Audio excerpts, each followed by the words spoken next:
My son Simon, he is 16, moved out of the room he used to share with his little brother and got his own room a few months back. Ever since, he's been complaining about his mom barging in without knocking and interrupting his sleep and studying. Sometimes when he's changing. I know that she's his mother, but he says he's got his own room and has a job and is learning to become an independent adult, but doesn't feel like his privacy is being respected even when that's his mom. He says he's not a kid anymore and is entitled to at least get a knock on the door before she comes in. He was getting tired of her not listening to him, so he came to me and said, "Dad, you need to help me set some clear boundaries with Mom." So I spoke to her about her need to knock before entering Simon's room. She was like, "What? And no, we're family, not strangers. Do you really expect me to foolishly knock on the door 5 times a day? That's ridiculous. Also, the knocks doors in their own home?" I told her my family, for instance. She made a face, then went on a rant about how my family hate each other's and the way they treat each other's like they were strangers is shameful. I told her family or strangers, it's about respecting one's privacy. We had an argument about it and I told her if she wasn't going to stop with the barging and refuse to knock on the door before entering, then our son will get a lock. She did it again at 11 p.m. She barged in when our son was asleep. He jumped up because he got scared. Once he told me this, I told him to go ahead and get a lock and pay for it with his own money. There was literally no other way. My wife saw it and got upset, and my brother was visiting when she was raising her voice at me if I really went ahead and got a lock for Simon despite her disapproval, and said that I caught her off guard and it's not okay. Because this teaches our children that they can manipulate one parent into doing what they want. I told her that Simon got the lock, not me, and I already warned her about the possibility of him getting a lock, because he was getting tired of her boundary crossing. So she should have expected this outcome. She mentioned the same above points in her defense and said locks mean secrets, and that's not good. My brother was sitting watching while she was complaining. She began chewing him out when he asked her to let Simon keep the lock and said it wasn't a big deal. She stopped talking to me and Simon till we removed the lock, but I've no intentions on doing that. 6 years ago, my son Matthew had a daughter with his now ex-wife Josie. I have always thought of Josie as my own daughter, so when they divorced 7 years ago due to my son cheating, I was conflicted and disappointed. Josie wasn't particularly close with any of her family, so my husband and I naturally took them in. Josie was an angel. She had insisted that we didn't have to lift a finger more than before we had taken them in, and though she was hurt, she kept civil around Matthew. My husband and I held a huge hand in raising their daughter Ruth, because Matthew remarried less than a year later and now has a 4-year-old son after disowning Ruth. 2 years ago, my husband was diagnosed with lung cancer. It was hard on everyone, especially Ruth. They were extremely close. She told him about her girlfriends and boyfriends before anyone else and has always wanted him to be the one to walk her down the aisle at her wedding.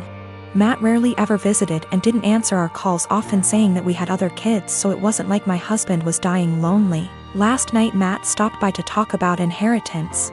He never mentioned Josie nor Ruth and hinted that he thought he should get more inheritance than his siblings the entire time.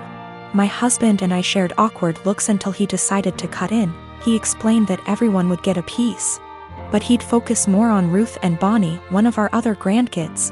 Matt got angry and said that Ruth was just a bastard and that his son deserved more than her.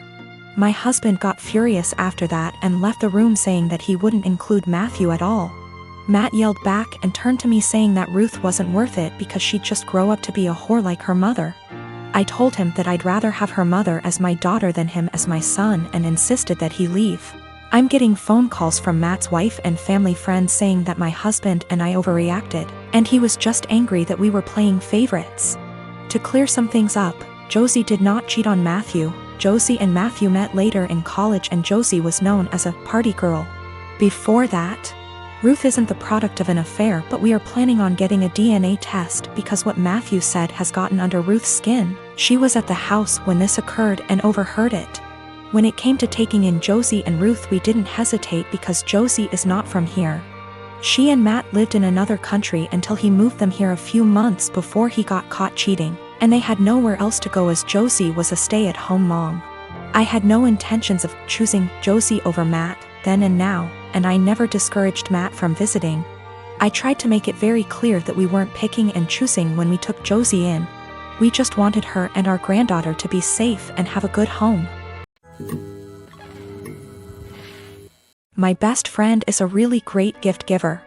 I know that she plans gifts really far in advance and always dedicates so much time and thought into them. And I am so grateful for every gift I have ever received because I know how special they are. She'll often take something small I said from years back and make a really meaningful thing out of it.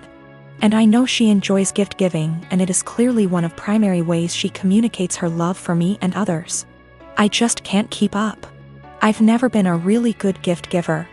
I often really struggle with forming ideas for upcoming celebrations, and until I'm really under the pump, I come up empty-handed until I find something just all right, or I repeat a similar shtick of reasons why I value you presents. This just means that I feel so much stress every time I have to celebrate her birthday and Christmas. Especially because I would have received something completely out of this world. I really just feel like my gifts pale in comparison. It's getting to this stage where we've been exchanging presents for 8 years, and I'm honestly just starting to feel like I'm running out of steam to keep up and continue thinking of other ideas. It is also hard because I'm neither here nor there when it comes to receiving gifts. I can recognize the hard work and love, but I don't need to receive gifts to know that I'm loved.